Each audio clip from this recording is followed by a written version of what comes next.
may leen temps. ñu ngi falu ñu ngi prêter serment 2 avril. ñu jël alibi ne assemblée nationale bi. favorable leen. donc mënuñoo def dara ñu créer élection dem élection novembre. installé wu 2 décembre. ñu may leen battement 2 décembre ba mois de février. Thierno ne jot na nag ñu liggéey parce que mënuñoo toog nii rek di xoolante. entre temps ñëw na assemblée def DPGM. bi mun na waroon a def yaa 6 mois. voilà ñëwaat présenter budget 2025 sans débat. oui. sans débat sans aucun débat. Thierno ne léegi comme noonu la déglu naa leen dégguma leen. léegi nag kon man da ñoom mënuñu maa baare pour ma liggéey. mu ñëw déposer loi d'amnistie. abrogation. mais dafa mel ni dépôt loi d'abrogation boobu dafa perdre loo la sérénité à Pastef nan jël kii bi chronologie des faits. bi mu ko déposé da njëkk ne am na ñaari député yu déposé ci loi boobu avant Thierno. jusqu'à aujourd'hui kenn du la wax ban député ak bu dem ñaari député yooyu ñan la. donc ça veut dire que amul woon ça n'a jamais existé ñaari député musuñoo déposé avant Thierno.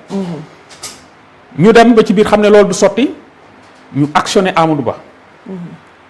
danga may tuuti rek ma liiral la li Amadou Ba doon wax ci loi d'amnistie bi pour nga wax ni après nga comprendre comment ces gens-là ils fonctionnent comment ils conduisent leur pensée.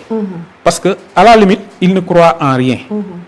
ils croient qu'à leurs intérêts mais réew mi soxalu leen ils ne croient en rien.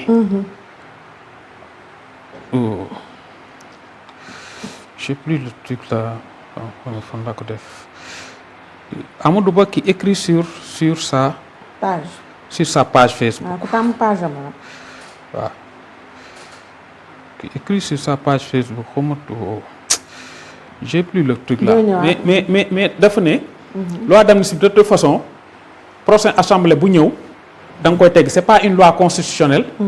Même pas votée par une majorité qualifiée de 3/5. C'est une majorité simple. Et que assemblée bu ñëw da nga koy teggi.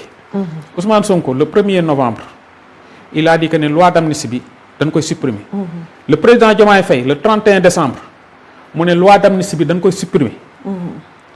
Ousmane Sonko le 28 décembre moo taxaw ne bu ñu waxee ñu naan loi d'amnistie Pastef rek la bénéficier. Effectivement amul luñ ciy wax. Jusqu'à aujourd'hui, et je l'ai dit à maintes reprises, personne ne peut sortir un partisan de Macky Sall bi ne moom moo kii pour protéger ses kii koo xam ne bénéficier na ci de la loi d'amnistie. gisaguma ko peut-être nag je peux me tromper mais ba léegi nii ba ma ko commencé wax ba léegi kenn génne luguma ko. alors que tous ceux qui ont bénéficié de la loi d'amnistie sont de Pastef loolu tamit kenn weddeegu ko. kenn génne luguma le contraire. mu ne léegi comme loolu la ñun bëggatuñu. nan ko supprimer. ñun ñëpp ñu dem wuy ci waaye léegi diggante le 28 décembre ak bi Thierno dugalee abrogation bi lan moo ci changé. donc da ngay gis ne Pastef dañu tàmmal clignoter à gauche virer à droite. li ñuy wax di ko kii en réalité li ñu gëm bokkul ak loolu. mais dañ koy def pour napp askan bi ñu ne ñii ils sont dans de bonnes dispositions. bi ko Ousmane Sonko di wax xam na ne duñ ko def. xam na ko kay. il le savait parce que 28 décembre la ko wax xam na ne du ko def. mais il le dit comme ça pour ñu ne oui ils sont dans ñoom bëgguñu. ils sont dans des dispositions pour kii. Thierno dugal loi bi. ñu njëkk ne am na ñaar ñu ko kii loolu sottiwul. ñu ñëw ñu ne Amadou Ba dugal na loi d'interprétation. waaw xaaral ñu interpréter tuuti. comme nee na loi d'interprétation. lan la di interpréter ci loi bi par rapport ak kii bi. article 1er bi. 5 lignes la. sont amnistiés de plein droit tous les faits susceptibles de revêtir la qualification d'infraction criminelle ou correctionnelle commis entre le 1er février 2021 et le 25 février 2024 tant au Sénégal qu'à l'étranger se rapportant à des manifestations ou ayant des motivations politiques y compris celles faites par tout support de communication que leurs auteurs aient été jugés ou non. waa lii c'est même pas un texte juridique. Ouais. C'est un texte de français simple ana lan ban lëndëm moo ci nekk ba Amadou Ba dans sa tête mu bëgg créer ne non Aïssata Tall Sall dafa waxoon ne crime yi bokku ci en commission mais li Aïssata Tall wax ak ñoom la engagé ak Aïssata Tall Sall ça ne figure pas sur ñun li ñu intéressé mooy c'est la loi qui nous intéresse mooy bi li nga xam ne moom lañu voté promulgué ko voté ko mu bëgg a créer ci bopp nit ñi ne dafa am kii nu nga ko xeeti incompréhension wala dafa am imbroglio boo xam ne moom daf ko war a expliquer mu créer ne mu ñëw ne s'agissant de la question se rapportant au cas de torture ou de traitement dégradant, Madame Aïssata Tall Sall, garde des Sceaux, ministre de la Justice, indiquera que ces actes sont bannis et exclus du champ d'application de cette loi. Sous ce rapport, elle fera noter que les sanctions seront prononcées s'il existe des preuves matérielles. Toutefois, une pareille exclusion de ces actes de torture du champ d'application de la loi portant amnistie ne se retrouve absolument pas dans la loi d'amnistie. Mais loolu ci suñu yoon. loolu suñu yoon nekku ci donc pour mën a justifier interprétation loi d'interprétation bu kii mu créer dans sa tête bëgg ko imposer dans la tête des Sénégalais que ne texte bi dafa am problème d'incompréhension surtout dans son champ d'application. amul benn incompréhension dans le champ d'application. Le texte est très clair. Acte criminel et infraction yëpp. la ki loi bi tënk ne lépp amnistie bi couvrir na ko. mais pour comme xam na ne mënutuñ cee ñëw te Thierno Alassane Sall dugg na kii mu ne xaaral ma imaginer benn flou ci texte bi. comme ça ma mën a justifier. et puis moom li mu bind li mu teg ça change fondamentalement la loi. ba pare tamit mu indi ci beneen affaire bu gën a garaaw. Amadou Ba qui dit article 1er au sens de l'article 1er portant amnistie les faits susceptibles de qualification criminelle ou correctionnelle et à une motivation politique ou rapportant à des manifestations s'entendant de faits liés à l'exercice d'une liberté publique ou d'un droit démocratique que leurs auteurs aient été jugés ou non. lii ak la mu njëkkoon a bind ba ne léegi daf ko amendé. mu am ban différence la am. c'est la même chose. donc xam nga parce que luy seen problème en réalité li nga xam ne mooy seen problème dëgg. ça se résume sur 2 phrases. yoo xam ne nag ñemewuñ ko. mooy les militants de PASTEF sont amnistiés. les autres seront jugés. absolument ñaari phrases yooyu.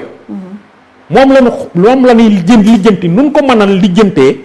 ban matérialiser ko texte bu nga xam ne dina digeste pour les Sénégalais. mais c'est lépp ça tourne autour de ces 2 phrases là. nu ñuy extirper les militants de PASTEF. ak nu ñuy juger les autres. mais les autres c'est qui? parce que li xew 2021 ak 2024 c'était pas PASTEF contre APR. c'était pas PASTEF contre le peuple. c'était pas PASTEF contre qui que ce soit. c'était PASTEF qui voulait mettre à terre la République. et la République s'est défendue à travers ces organes que sont les forces de défense et de sécurité. donc c'était PASTEF contre les forces de défense et de sécurité. soo nee da ngay làq da nga bëgg a extirper say militants. kon force de défense et de sécurité yi nga bëgg léegi nag yóbbu procès. et à travers ce procès il ne cherche ni plus ni moins que les responsables. des forces de sécurité et peut-être les responsables des forces ministère de l'intérieur. ministre des forces armées. Premier ministre président de la République. mais ils oublient que ne mars 2021 général Tine bii moo nekkoon au commandant de la gendarmerie. bi 14 personnes yi njëkk a wadd daanu moom moo fi nekkoon. Moussa Fall bi mu fi nekkee actuellement nii l'occupant du poste moo nekkoon adjoint. donc ils auront un vrai dilemme naka la ñuy sauter ñii ñëpp pour ñoom seen cible te parce que cible yi sont désignés par leurs militants ñoom taxam ñooy diw dañ ko war a jàpp diw dañ ko war a dàq diw dañ ko war a def lii dañ ko war a def ñoom ñu xool nan lañ koy exécuter sur le terrain. képp kuñ fi mës a jàpp ñoom ñooy xëy ne la diw dañ ko war a jàpp. wala diw dañ ko war a dàq diw dañ ko war a poursuivre. quand xam nga dafa am benn discours benn discours bu Senghor musa def mooy le premier discours d'un président de la République du Sénégal en 1960 mu ne efforçons-nous de nous doter d'institutions fortes parce que si nous ne le faisons pas le peuple finira par exercer le pouvoir de lui-même et le pouvoir sera dans la rue. Actuellement nii nag à force de vouloir de fragiliser nos institutions le pouvoir est entre les militants de PASTEF ñoom ñooy wax ñoom ñooy indiquer la voie à suivre bu subaa bu newoon tey suba nan def lii nga gis ñu jéem a xool nu ngi koy lijjante ba def ko et c'est pas comme ça que doit marcher un pays donc loi d'amnistie bi lan la du lenn lu dul une volonté manifeste ne ñi taaloon këru jàmbur yi ñi taaloon brigade de gendarmerie ñi doon taal commissariat de police ñi doon taal banques yi ñi doon taal ñoo ñëpp këru jàmbur yi oto jàmbur yi bien jàmbur yi station service yi Auchan yi ñooñu nañ leen wutal porox ndol boo xam ne dinañ leen fa jaarale ñu amnistie bi ñoom daf leen di touché et li ci gën a grave dafa am si même article bi mu am